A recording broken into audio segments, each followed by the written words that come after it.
Good evening, students. So, this is our lecture number 56 on the Code of Criminal Procedure 1973 and the Bharatiya Nagrik Suraksha Samhita 2023. अपने last lecture में हमने chapter 17 की discussion को शुरू किया था, ठीक है, which is basically commencement of proceedings and issue of process.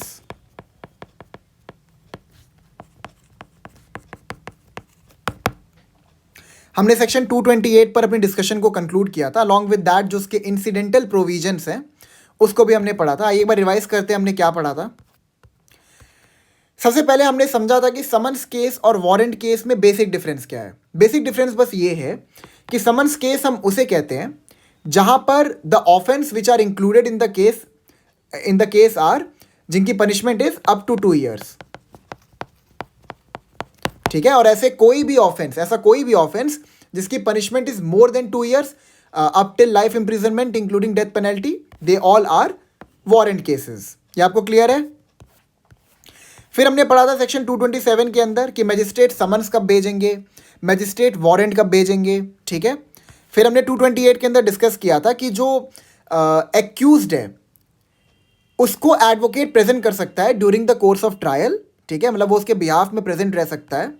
मतलब it is not necessary that the personal attendance of the accused is necessary. ये हमने सेक्शन 228 के अंदर पढ़ा था. फिर हमने इसके कुछ इंसिडेंटल प्रोविजंस पढ़े थे. Section 90 which is related to section 227. ठीक है, फिर 308, 335 एंड 355 हमने पढ़ा था. It is related to section 228. ठीक है, तो अभी इसमें डेल्व नहीं करते हैं इनके डिस्कशन में. Let's go to section 229. तो जो आपका सेक्शन 229 है it basically deals with petty offences. ठीक है, आइए पढ़ते हैं इसको क्या बोल रहा है इसमें. If in the opinion of a magistrate taking cognizance of a petty offence the case may be summarily disposed of under section 283 or section 284. ठीक है, basically this section deals with trial of petty offenses. ठीक है, इसमें क्या कहता है कि जो मैजिस्ट्रेट है उनको हमने डिस्क्रिशन दे दी है who had took the cognizance of a petty offense कि वो उस पर्टिकुलर ऑफेंस का ट्रायल कंडक्ट कर सकते हैं समरली. इसका मतलब क्या है, मैं आपको एक चीज समझाता हूं कि 3 प्रकार के ट्रायल होते हैं. Summons trial, warrant trial and summary trial. ठीक है, तो जो आपका सेक्शन 229 है it basically deals with summary trial. It says कि अगर मैजिस्ट्रेट जो है उनको हमने डिस्क्रिशन दिया है if is of the opinion कि कोई ऐसा ऑफेंस है जो कि एक पेटी ऑफेंस है. पेटी ऑफेंस क्या होता है? पेटी ऑफेंस हम उसे कहते हैं who are offences which are not very serious in nature और where the prescribed where the prescribe punishment is only fine. जैसे मान लीजिए किसी इंसान ने कोई चोरी की थी, थेफ्ट किया था, ठीक है, 2000 रुपए का. अब 2000 रुपए की चोरी की थी, अब वहां पर एकदम प्रॉपर ट्रायल आप कंडक्ट करें, वारंट इशू करें, समन्स इशू करें, इज इट मेकिंग सेंस? नहीं ना. ठीक है, या फिर मान लीजिए आपका रॉन्गफुल रिस्ट्रेंट है, कोई इंसान जा रहा था उसका आपने रास्ता रोक दिया. ऐसे छोटे मोटे जो ऑफेंसेस होते हैं ना इसे हम पेटी ऑफेंस कहते हैं. एंड यहाँ पे जो प्रिस्क्राइब पनिशमेंट होती है इट इज ओनली फाइन. तो देखिए इसमें क्या कह रहा है आगे. The magistrate shall except where he is for reasons to be recorded in writing of a contrary opinion,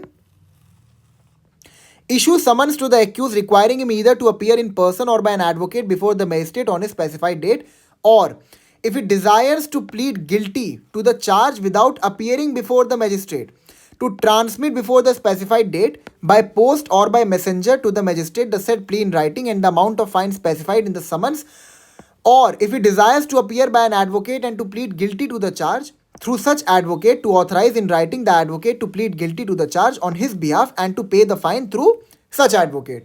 basically section 229 जो है ये पेटी ऑफेंसेस से डील करता है. और जो पेटी ऑफेंसेस हैं उसमें मैजिस्ट्रेट को हमने एक डिस्क्रिशन दे दी है कि वहां पर आप एक समरी ट्रायल कंडक्ट करिए. अब समरी ट्रायल में होता क्या है कि कुछ अमाउंट ऑफ फाइन प्रिस्क्राइब्ड होता है उस पर्टिकुलर ऑफेंस के लिए. जो एक्यूज्ड है वो अपना गिल्ट मानता है, he is accepting that he has committed that पेटी ऑफेंस, ठीक है। तो वहां पर वो क्या कर सकता है, वहां पर वो जो मैजिस्ट्रेट हैं जिनके पास मतलब मान रहा है कि हाँ मैंने ऑफेंस कमिट किया था, वो पेटी ऑफेंस मैंने कमिट किया था, वो उनके पास थ्रू अ मैसेंजर और पोस्ट जो भी उस पर्टिकुलर ऑफेंस का जो प्रिस्क्राइब्ड फाइन है उसको भेज दे, या फिर वो अपने एडवोकेट को भेज दे कोर्ट में और कहे कि हाँ मैं अपनी गलती मानता हूँ कि I have committed this offence and I am ready to pay the fine, ठीक है। और जो एडवोकेट है वो एक्यूज के बिहाफ में उस पर्टिकुलर सम ऑफ फाइन को पे कर देंगे, ठीक है। इसमें और कुछ नहीं है, इतना इसमें डेल्व करने की जरूरत नहीं है। प्रोवाइजो पे आते हैं। Provided that the amount of the fine specified in such summons shall not exceed 5,000 rupees. अब इसका मतलब क्या है, ये बहुत इंपॉर्टेंट है पीटी के पर्सपेक्टिव से, प्रीलिम्स के पर्सपेक्टिव से बहुत इंपॉर्टेंट है। आपको ये ध्यान रखना है कि जो पेटी ऑफेंसेस होते हैं उनका जो प्रिस्क्राइब्ड अमाउंट ऑफ फाइन होता है it should not exceed 5,000 rupees. 5,000 रुपए से ज्यादा का फाइन अगर है किसी ऑफेंस का, it will not be covered under the umbrella of पेटी ऑफेंस। ये ध्यान रखिएगा, 5,000 रुपए का जो है आपका ये जो बार सेट किया गया ना, इसको ध्यान रखिएगा, ये प्रीलिम्स के पर्सपेक्टिव से बहुत इंपॉर्टेंट है। सबसेक्शन 2 पे आते हैं। For the purpose of this section petty offense means any offense punishable only with fine not exceeding 5,000 rupees but does not include any offense which so punishable under the Motor Vehicles Act 1988 or under any other law which provides for convicting the accused person in his absence on a plea of guilty, ठीक है। इसका मतलब यहाँ पर ये है, मतलब मैंने भी आपको बताया ना कि पेटी ऑफेंसेस हम किसे कहते हैं। पेटी ऑफेंसेस बेसिकली ये ध्यान रखिएगा, सबसेक्शन 2 उसे कहते हैं जहां पर the offence is only punishable with fine, ठीक है।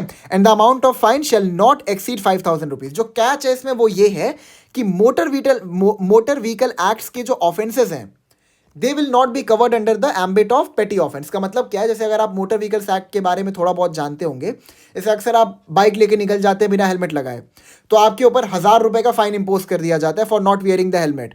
तो जो आपके ऊपर वो 1,000 रुपए का फाइन इंपोज किया जा रहा है, it will not be deem to be a petty offence, ठीक है। मोटर व्हीकल्स एक्ट 1988 के जो ऑफेंसेस हैं वो पेटी ऑफेंस के कैटेगरी में फॉल नहीं करेंगे। या फिर अगर मान लीजिए कोई भी ऐसा कानून है जो ये कहता है कि एक्यूज्ड को आपको कन्विक्ट तब तक नहीं करना until he make sure that he ensures his presence, ठीक है, तब तो वो भी ऐसा कोई जो कानून होगा वो भी पेटी ऑफेंसेस की कैटेगरी में फॉल नहीं करेगा।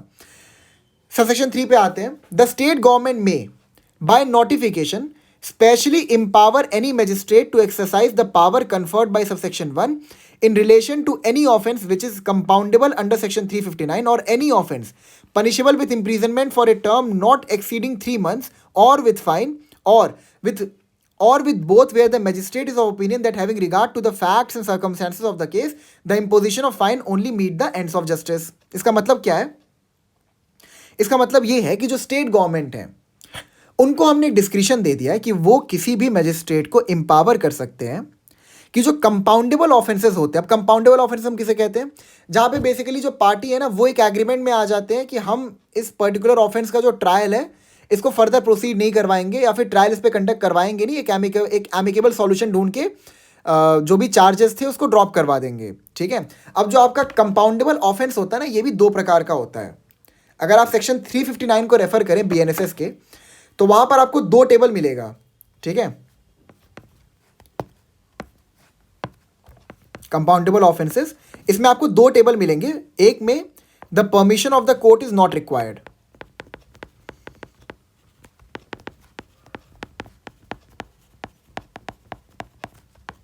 एंड दूसरा है the permission of the court is required.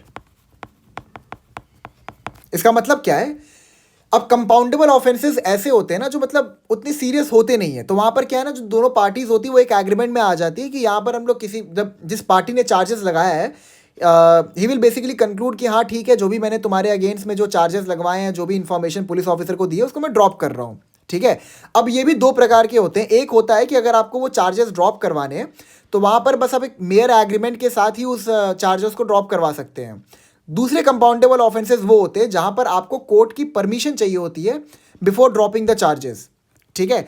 तो सबसेक्शन 3 ये कहता है कि जो स्टेट गवर्नमेंट है उनको हमने ये अथॉरिटी दी है कि वो किसी मैजिस्ट्रेट को एम्पावर कर सकते हैं कि जो कंपाउंडेबल ऑफेंसेस हैं सेक्शन अंडर सेक्शन 359 उनका ट्रायल कंडक्ट किया जा सकता है समरी मैनर में, समरी ट्रायल कंडक्ट किया जा सकता है उनका, ठीक है। या फिर सपोज अगर कोई ऐसा ऑफेंस है जिसकी जो पनिशमेंट है it is not more than 3 months, या फिर उसकी पनिशमेंट इज ओनली फाइन, ठीक है, तो वहां पर भी मजिस्ट्रेट जो है वो चाहे तो उस पर्टिकुलर ऑफेंस का जो ट्रायल है he can conduct it in summary manner. मतलब कि वो क्या करेंगे, एक्यूज को बेसिकली समन भेजेंगे, एक्यूज जो है वो मान लेगा कि हाँ ठीक है मैंने ये ऑफेंस कमिट किया है, और उस समन में जितना भी स्पेसिफाइड अमाउंट ऑफ सम लिखा होगा which must not exceed 5,000 rupees as per the proviso of section 1, ठीक है। तो वहां पर जो एक्यूज्ड है वो जो भी उसके ऊपर उसके अगेंस्ट में फाइन इंपोज किया गया उस फाइन को पे कर देगा इधर थ्रू अ मैसेंजर या फिर पोस्ट, या फिर वो अपने एडवोकेट को भेज देगा, और जो एडवोकेट है वो बोल देंगे हाँ देखिए जो मेरा क्लाइंट है he is agreeing that he has committed this offence, और वहां पर he will pay the amount, मतलब of course the amount which has been given by the accused to the advocate, वो उसको पे कर देंगे, और वहां पर क्या होगा, जो ट्रायल है वो कंक्लूड हो जाएगा। क्लियर है आपको? सबसेक्शन 3 इसमें बहुत कुछ डेल्व करने के लिए है नहीं, ठीक है। अब 230 पे आते हैं। Section 230, in any case where the proceeding has been instituted on a police report, instituted on a police report the magistrate shall without delay, ये आपको याद है मैंने आपको पढ़ाया था सेक्शन 207 और सेक्शन 208, जब हम लोग सेक्शन 173 की डिस्कशन कर रहे थे तो वहां पर मैंने आपको सेक्शन 207 और 208 भी पढ़ाया था, तो ये बेसिकली उसका करस्पॉन्डिंग प्रोविजन है। गिव मी अ सेकेंड, ठीक है। हाँ, ये बेसिकली उसका एक करस्पॉन्डिंग प्रोविजन ही है बीएनएसएस में कि याद है आपको मैंने आपको बताया था कि जब चार्जशीट सबमिट होती है तो अलॉन्ग विद दैट बहुत सारे डॉक्यूमेंट्स भेज जाते हैं मैजिस्ट्रेट को, फिर जो मैजिस्ट्रेट होते हैं वो सेक्शन 207 के अंदर वो सारे के सारे डॉक्यूमेंट्स एक्यूज को फॉरवर्ड कर देते हैं ताकि एक्यूज जो है वो अपना डिफेंस तैयार कर सके, ठीक है। तो ये वही उसी का करस्पॉन्डिंग प्रोविजन है। सेक्शन 230 ये कहता है in any case where the proceeding has been instituted on a police report the magistrate shall without delay and in no case beyond 14 days। अभी जो 14 दिन का टाइम फ्रेम है ना इसको ध्यान रखिएगा, ये पहले नहीं था। And in no case beyond 14 days from the date of production और अपीयरेंस ऑफ द एक्यूज्ड। अब यहां पर इसका मतलब क्या है, प्रोडक्शन और appearance of the accused that is sufficient evidence. याद है ना आपको, जब पुलिस ऑफिसर को सफिशिएंट एविडेंस मिल जाता है अगेंस्ट द एक्यूज्ड, और जो एक्यूज्ड है if he is in the police custody, तो वहां पर जो पुलिस ऑफिसर होते हैं वो जो इन्वेस्टिगेटिंग ऑफिसर होता है वो एक्यूज्ड को मैजिस्ट्रेट की कस्टडी में भेज देता है from the date of production और अपीयरेंस ऑफ द एक्यूज। मतलब कि जब एक्यूज को मैजिस्ट्रेट की कस्टडी में भेज दिया गया उसके बाद विद इन 14 days एक्यूज्ड को सारे के सारे जो भी रिपोर्ट्स हैं जो उसके अगेंस्ट में यूज किए जाएंगे during the course of trial, वो सारे के सारे रिपोर्ट्स एक्यूज को मैजिस्ट्रेट को फॉरवर्ड करने पड़ते हैं। ये हमने सेक्शन 207 में पढ़ा था, ठीक है। तो क्या लिखा है, ये 14 दिन का टाइम फ्रेम ध्यान रखिएगा, ठीक है। एंड अलॉन्ग विद दैट जो आपका सेक्शन 229 है इसमें आपको ये जो 5,000 रुपए का फाइन है ना ये ध्यान रखिएगा, और मोटर व्हीकल्स एक्ट इसमें इंक्लूडेड नहीं है, ये भी ध्यान रखिएगा। हाँ, 230 में एक नया एडिशन है कि 14 दिन के अंदर आपको सारे के सारे डॉक्यूमेंट्स भेजने हैं to the accused and victim, ठीक है, free of cost, a copy of each of the following. देखिए क्या क्या भेजना पड़ता है, पुलिस रिपोर्ट, ठीक है, जो सेक्शन 193 के अंदर पुलिस रिपोर्ट जाती है वो, ठीक है।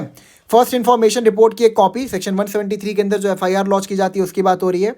जो स्टेटमेंट रिकॉर्ड किए जाते हैं by the police officer during the course of investigation under section 180 उसकी बात हो रही है। एंड अलॉन्ग विद दैट याद करिए सेक्शन 173 के अंदर जब सीआरपीसी का हम लोग पढ़ रहे थे तो हमने ये भी पढ़ा था कि पुलिस ऑफिसर जब स्टेटमेंट्स को फॉरवर्ड करते हैं मैजिस्ट्रेट को तो वो ऊपर एक नोट लगा देते हैं कई बार कि इस स्टेटमेंट को एक्यूज को ना दिखाया जाए। क्या होता है ना, कई बार एक्यूज के कोई बहुत ही क्लोज रिलेटिव होते हैं जो एक्यूज के अगेंस्ट में ही टेस्टिमनी देते हैं या फिर स्टेटमेंट्स रिकॉर्ड करवाते हैं। तो ऐसे केस में क्या होता है, अगर मान लीजिए एक्यूज जो है वो बेल पे बाहर है, ठीक है, बेल पे बाहर है या फिर if is not in the custody, तो वहां पर वो जो उसके क्लोज रिलेटिव हैं उनको इन्फ्लुएंस कर सकता है कि ट्रायल के दौरान अपने स्टेटमेंट से आप लोग रिफ्रेन करिएगा, उसको बोलने से रिफ्रेन करिएगा या फिर अपने स्टेटमेंट्स को बदल दीजिएगा, ठीक है। मतलब एक इन्फ्लुएंस, एक सॉफ्ट इन्फ्लुएंस डाल सकता है इसको अवॉइड करने के लिए। तो बेसिकली पुलिस ऑफिसर एक नोट चिपका देते हैं मैजिस्ट्रेट के सामने, मतलब उस स्टेटमेंट के ऊपर मैजिस्ट्रेट को डायरेक्शन देते हुए कि प्लीज़ ये जो स्टेटमेंट्स हैं इनको एक्यूज को ना दिखाया जाए। बट आपको याद होगा मैंने आपको ये भी बताया था कि मैजिस्ट्रेट जो है वो इस चीज़ से बाध्य नहीं है, वो उसके बावजूद एक्यूज को वो सारे स्टेटमेंट्स भेज सकते हैं जिसके लिए पुलिस ऑफिसर ने रिक्वेस्ट किया है कि ये स्टेटमेंट्स एक्यूज को ना दिखाया जाए। फिर उसके बाद the confession and statements if any recorded under section 183, वही आपका जो जुडिशियल मजिस्ट्रेट के सामने जो कन्फेशन रिकॉर्ड करवाए जाते हैं, स्टेटमेंट रिकॉर्ड करवाए जाते हैं, उनकी copy. Any other document or relevant extract thereof forwarded to the magistrate with the police report under subsection 6 of section 193। ठीक है, जो भी आपका मेडिकल एग्जामिनेशन कंडक्ट किया गया है, किसी प्रकार के जो डॉक्यूमेंट है वो सारे के सारे मजिस्ट्रेट को भेजो। हमने ये काफ़ी कॉम्प्रिहेंसिवली कवर किया था। प्रोवाइजो पे आते हैं। Provided that the magistrate may after perusing any such part of a statement as is referred to in clause 3 and considering the reasons given by the police officer for the request, direct that a copy of that part of the statement or of such portion thereof as the magistrate thinks proper shall be furnished to the accused। अब police officer ने request किया था कि इन statements का disclosure ना किया जाए accused के सामने। अब हमने ये चीज़ बहुत बार पढ़ा है, मैं फिर से आपको बता रहा हूँ, मैजिस्ट्रेट किसी भी प्रकार के request of the police officer से बाउंड नहीं होते हैं। उसके बावजूद अगर उनको लगता है कि in the interest of justice in statements को एक्यूज को दिखाना ज़रूरी है ताकि वो अपना डिफेंस प्रॉपरली तैयार कर सके, तो मैजिस्ट्रेट उन भी स्टेटमेंट्स को एक्यूज को डिस्क्लोज कर सकता है, उनकी कॉपी उसको भेज सकता है। अब इस प्रोवाइजो पे आते हैं, ये भी एक न्यूली एडेड प्रोवाइजो, इसमें कुछ चेंजेस किए गए हैं। Provide that if the magistrate is satisfied that any such document is voluminous, he shall instead of furnishing the accused and the victim, if represented by an advocate, with a copy thereof, may furnish the copies through electronic means or direct that he will only be allowed to inspect it either personally or through an advocate in court। अब जो ये documents हैं जो कि accused या फिर victim को भेजे जाएंगे, अब ये इलेक्ट्रॉनिक मीन्स के थ्रू भी भेजे जा सकते हैं। ये ध्यान रखिएगा, ये पहले नहीं था। अब जो है मतलब वो जो डॉक्यूमेंट्स होते हैं ना, उनकी एक स्कैन कॉपी बन जाती है, पीडीएफ फॉर्मेट में कन्वर्ट कर दिया जाता है, एंड वो जो पीडीएफ होता है ना वो फिर फॉरवर्ड कर दिया जाता है टू द एक्यूज्ड और द विक्टिम।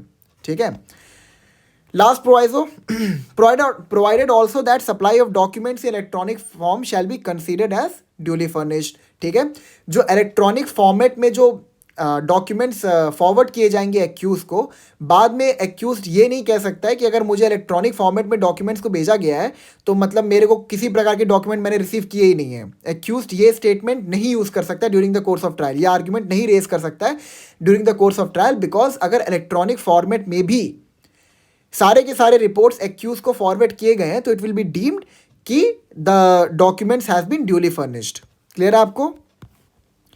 231 पे आते हैं। अब देखिए 231 में पहले एक लेजिस्लेटिव एरर था, अब 2 लेजिस्लेटिव एरर हो गए हैं। Where in a case instituted otherwise than on a police report, हमने ये चीज पढ़ा था कि it is a legislative error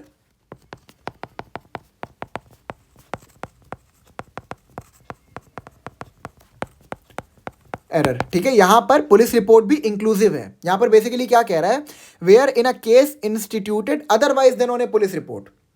सवाल यहाँ पे ये खड़ा होता है, मतलब ये बेसिकली कहना क्या चाहता है, आपको याद है ना सेक्शन 210 के अंदर हमने पढ़ा था कि the magistrate can take cognizance either through a complaint,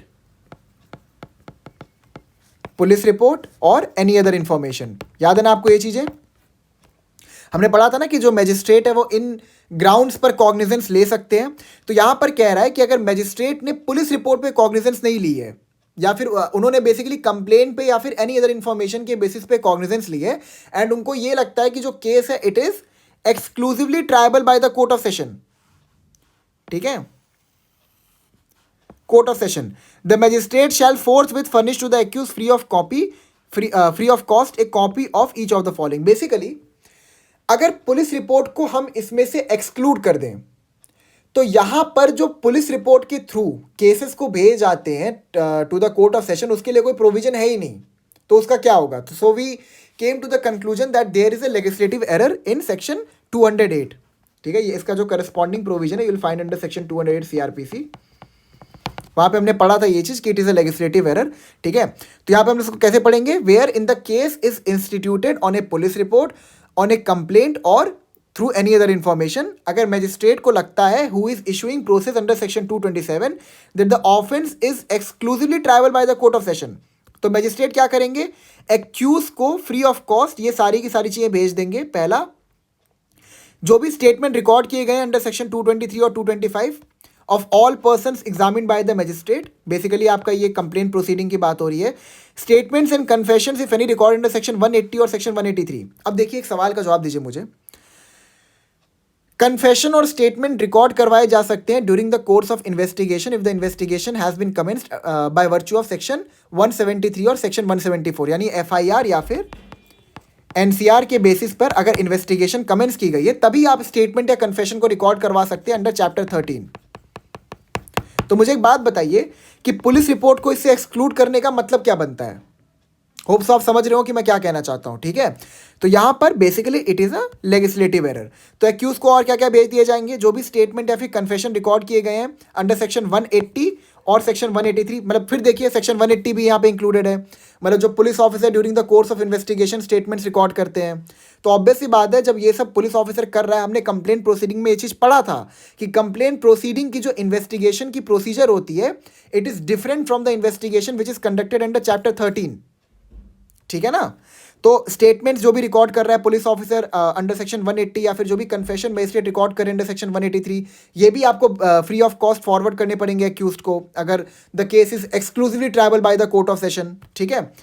third है any documents produce before the magistrate on which the prosecution proposes to rely. Prosecution कोई भी डॉक्यूमेंट जो फर्निश किया है मजिस्ट्रेट को, वो सारे के सारे डॉक्यूमेंट्स जो हैं वो आपको उसकी कॉपी भेजनी पड़ेगी टू द एक्यूज्ड। अब प्रोवाइजो पे आते हैं।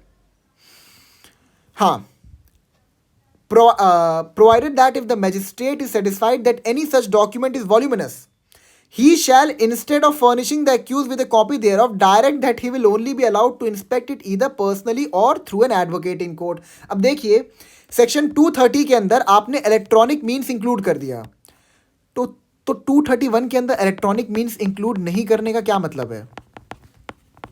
It is again a legislative error, ये ध्यान रखिएगा, ठीक है? यहां पर भी इलेक्ट्रॉनिक मीन्स होना चाहिए था जिसके थ्रू एक्यूज को कॉपी उसकी भेजी जा सके, लेकिन I don't know why they have not included this. अभी आप दूसरा प्रोवाइजर पढ़िए। Provided further that supply of documents in electronic form shall be considered as duly furnished. ऊपर हमने इलेक्ट्रॉनिक फॉर्मेट के बारे में कुछ डिस्कशन किया ही नहीं, और नीचे कहते हैं कि अगर इलेक्ट्रॉनिक फॉर्म में भेजा गया है तो it will be deemed that the documents have been duly furnished. So again it is a legislative error. पता नहीं क्यों लेजिस्लेचर ने ये प्रॉब्लम सही नहीं की। 232 पे आते हैं। When in a case instituted on a police report or otherwise, the accused appears or is brought before the magistrate and it appears to the magistrate that the offence is triable exclusively by the court of session, he shall commit, after complying with the provision of section 230 or section 231, the case to the court of session and subject to the provisions of this Samhita relating to bail, remand the accused to custody until such commitment has been made। Basically commitment का मतलब ये होता है जो accused है ना उसको forward कर दिया जाए to the court of session. फिर से पढ़ते हैं। When in a case instituted on a police report or otherwise, अब यहाँ पे दोनों इंक्लूड कर दिया गया है और ऊपर में पुलिस रिपोर्ट इंक्लूड ही नहीं किया गया, ठीक है? The accused appears or is brought before the magistrate and it appears to the magistrate that the offence is triable exclusively by the court of session, he shall commit it after complying with the provision of section 230 or 231, the case to the court of session and subject to the provision of this Samhita relating to bail, remand the accused to custody until such commitment has been made। ठीक है? Committal का मतलब वही होता है कि basically accused जो है उसको आपने भेज दिया है to the custody of the court of session, आप ऐसे समझ लीजिए, ठीक है? बी पे आते हैं।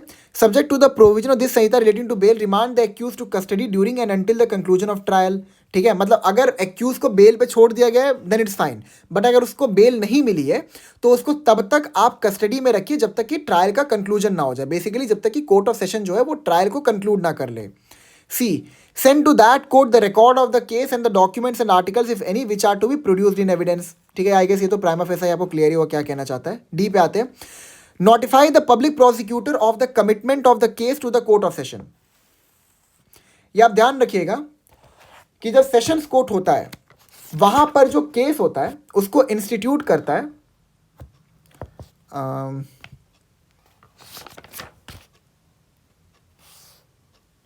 हाँ, अगर आप सेक्शन 248 एंड 249 को एक बार रेफर करें तो वहां पर लिखा हुआ है, मैं आपको एक बार पढ़ के बता देता हूं, गिव मी अ सेकेंड। 248, हाँ, trial to be conducted by public prosecutor। In every trial before a court of session, the prosecution shall be conducted by a public prosecutor। Opening case for prosecution, when the accused appears or is brought before the court in pursuance of a commitment of the case under section 232 or under any other law for the time being in force, the prosecutor shall open his case by describing the charge brought against the accused and stating by what evidence he proposes to prove the guilt of the accused. मतलब basically क्या है कि जब court of session के सामने trial होता है किसी एक्यूज्ड का, तो वहाँ पर जो केस होता है ना, वो पब्लिक प्रोसिक्यूटर ओपन करता है. दैट्स वाई पब्लिक प्रोसिक्यूटर को भी आपको नोटिफाई करना पड़ता है about the commitment of the case to the court of session. Clear है? प्रोवाइजो पे आते हैं.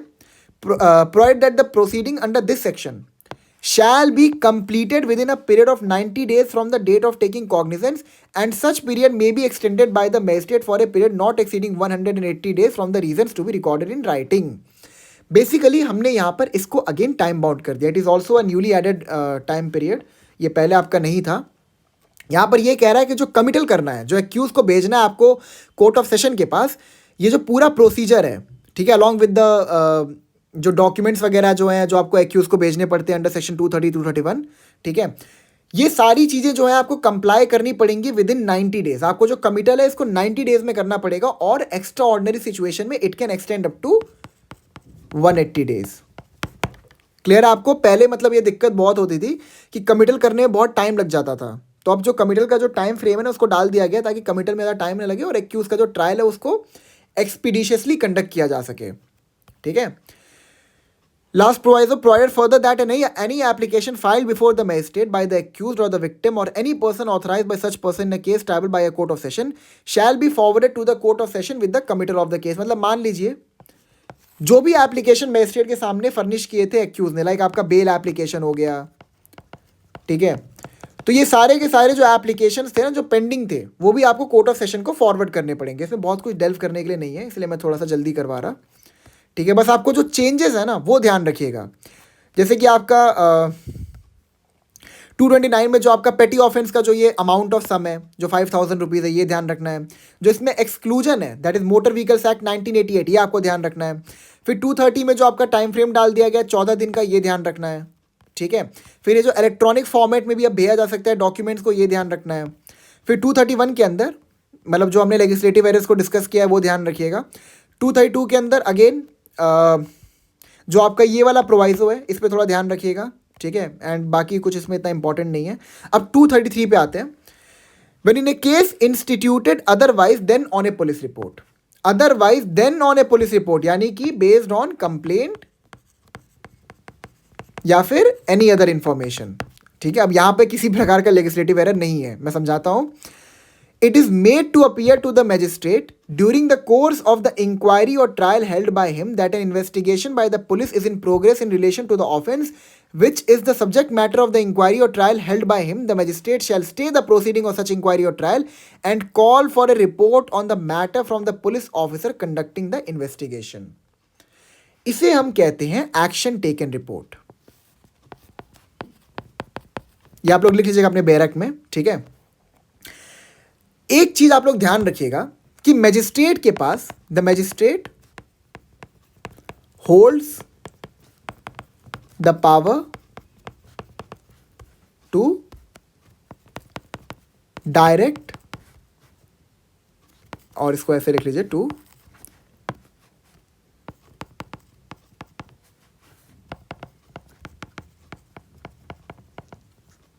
आई एम सो सॉरी. ठीक है. मतलब बेसिकली मैं ये लिखना चाह रहा, एक सेकंड रुकिए, just give me a second. The magistrate have power to direct the investigation. ठीक है. But the magistrate can not stop the investigation. ये ध्यान रखिएगा. ठीक है. बेसिकली मैंने ये चीज़ क्यों लिखी अभी आपको समझाता हूँ. तो सेक्शन 233 सब सेक्शन 1 बेसिकली इस चीज़ से डील करता है कि सपोज जो केस है, जो मजिस्ट्रेट जिसकी इंक्वायरी या फिर ट्रायल कंडक्ट कर रहे हैं, वो स्टार्ट हुआ था based on a complaint proceeding. ठीक है. या फिर एनी अदर इंफॉर्मेशन.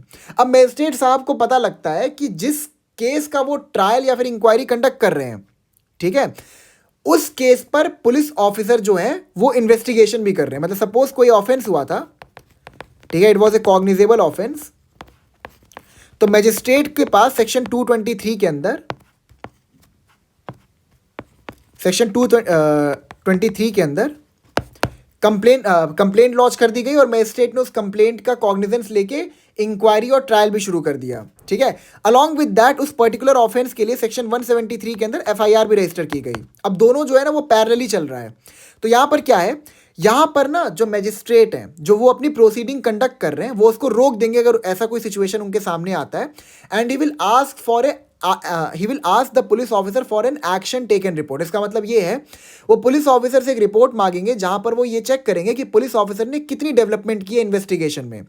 मैं फिर से आपको बता रहा, मैजिस्ट्रेट जो है वो इन्वेस्टिगेशन करने का ऑर्डर दे सकते हैं लेकिन वो इन्वेस्टिगेशन को रोकने का ऑर्डर नहीं दे सकते। बिकॉज जो मैजिस्ट्रेट है he is a part of a judicial machinery, ठीक है। एंड जो पुलिस ऑफिसर है he is a part of the executive machinery. And again it is separation of power, ठीक है। मैंने आपको बताया हुआ वैसे अपने प्रीवियस लेक्चर्स में। तो यहां पर क्या कहता है सब सेक्शन 1 कि अगर सपोज मान लीजिए जो मैजिस्ट्रेट है वो इंक्वायरी या फिर ट्रायल कंडक्ट कर रहे हैं बेस्ड ऑन ए कंप्लेंट या फिर एनी अदर इन्फॉर्मेशन, और जब वो ट्रायल या फिर इंक्वायरी कंडक्ट कर रहे हैं उनको पता चलता है कि जिस पर्टिकुलर ऑफेंस का वो ट्रायल या फिर इंक्वायरी कंडक्ट कर रहे हैं उसकी एक पुलिस इन्वेस्टिगेशन भी हो रही है, तो वो क्या करेंगे, अपनी प्रोसीडिंग को रोक देंगे। And he will ask the police officer an action taken report कि आपने कितनी डेवलपमेंट की है ऑन दैट पर्टिकुलर ऑफेंस, ठीक है। अब सबसेक्शन 2 पे आते हैं। If a report is made by the investigating police officer under section 193 and on such report cognizance of any offence is taken by the magistrate against any person who is an accused in the complaint case, the magistrate shall inquire into or try together the complaint case and the case arising out of the police report as if both the cases were instituted on a police report। अब जो action taken report थी basically उसको police report ही मानेंगे under section 193। अगर उसमें ये पता लगता है कि पुलिस ऑफिसर जो इन्वेस्टिगेशन कंडक्ट कर रहे थे वो सेम एक्यूज के अगेंस्ट में ही कर रहे थे जिसके अगेंस्ट में मैजिस्ट्रेट इंक्वायरी या फिर ट्रायल कंडक्ट कर रहे थे बेस्ड ऑन ए कंप्लेंट, ठीक है। और आगे क्या मिला, आगे क्या लिखा है, रुकिए, हाँ, and on such report cognizance of any offence is taken by the magistrate. और जो एक्शन टेकन रिपोर्ट मैजिस्ट्रेट ने रिसीव की है, मैजिस्ट्रेट को लगता है कि यहां पर पुलिस ऑफिसर ने सफिशिएंट एविडेंसेस कलेक्ट किए हैं एंड उन्होंने उसी ग्राउंड पर कॉग्निजेंस ले लिया, तो यहां पर जो कंप्लेंट प्रोसीडिंग थी मैजिस्ट्रेट की, ठीक है, और जो पुलिस रिपोर्ट था उसको क्लब कर दिया जाएगा, लेकिन it will be deemed that the case has started from the police report. मतलब जो केस है उसकी कॉग्निजेंस मैजिस्ट्रेट ने ली है based on a police report, ठीक है। Subsection 3, if the police report does not relate to any accused in the complaint case, if the police report does not relate to any accused in the complaint case, or if the magistrate does not take cognizance of any offense in the police report, he shall proceed with the inquiry or trial which was stayed by him in accordance with the provisions of this संहिता। इसका मतलब क्या है, subsection 3 ये कहता है कि जो action taken report magistrate ने मंगवाई थी, मैजिस्ट्रेट उससे सेटिस्फाइड नहीं है, इवन दो वो जो डेवलपमेंट की थी पुलिस ऑफिसर ने, इन्वेस्टिगेटिंग ऑफिसर ने जो भी इन्वेस्टिगेशन की थी वो उसी एक्यूज के अगेंस्ट में की थी जिसके अगेंस्ट में जो मैजिस्ट्रेट है वो कंप्लेंट प्रोसीडिंग चला रहे थे, ठीक है। इट डजंट मैटर, मैंने आपको कितनी बार ये चीज बताया है कि जो मैजिस्ट्रेट है he is not bound by any report which has been submitted by the investigating officer, ठीक है। मैंने आपको बहुत बार बताया। तो बेसिकली यहाँ पर यही कह रहा है कि ऐसा नहीं कि एक्शन टेकन रिपोर्ट से जो मैजिस्ट्रेट है वो बाध्य हो जाएंगे एंड उनको ये मानना पड़ेगा कि जो केस उन्होंने इंस्टीट्यूट किया है, जो उन्होंने कॉग्निजेंस लिया है वो पुलिस रिपोर्ट के बेसिस पे लिया है, वो उसको रिजेक्ट कर सकते हैं, एक्शन टेकन रिपोर्ट को वो रिजेक्ट कर सकते हैं। या फिर अगर मान लीजिए सिचुएशन ऐसा है कि जो पुलिस ऑफिसर इन्वेस्टिगेशन कंडक्ट कर रहे थे वो उस सेम एक्यूज के अगेंस्ट में नहीं था जिसके अगेंस्ट में मैजिस्ट्रेट ने कॉग्निजेंस लिया था, ठीक है।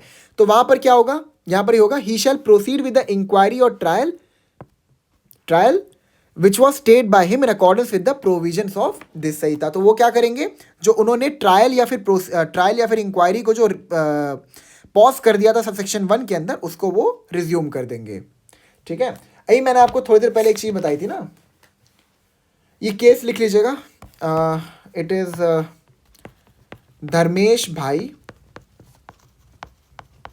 वर्सेस धर्मेश भाई वासुदेव भाई, आई am so sorry, versus state of Maharashtra, ठीक है। इसी केस में सुप्रीम कोर्ट ने ये ऑब्जर्व किया था कि मैजिस्ट्रेट के पास इन्वेस्टिगेशन करने देने का ऑर्डर, इन्वेस्टिगेशन को डायरेक्ट करने का ऑर्डर देने का पावर है, लेकिन वो इन्वेस्टिगेशन को रोक नहीं सकते, ये मैजिस्ट्रेट के पास पावर अवेलेबल नहीं है। ठीक है, तो ये आपका हो गया, सारे सेक्शंस आज के कवर हो गए। अब देखते हैं, मैं सोच रहा नेक्स्ट लेक्चर में बेल शुरू कर दूं।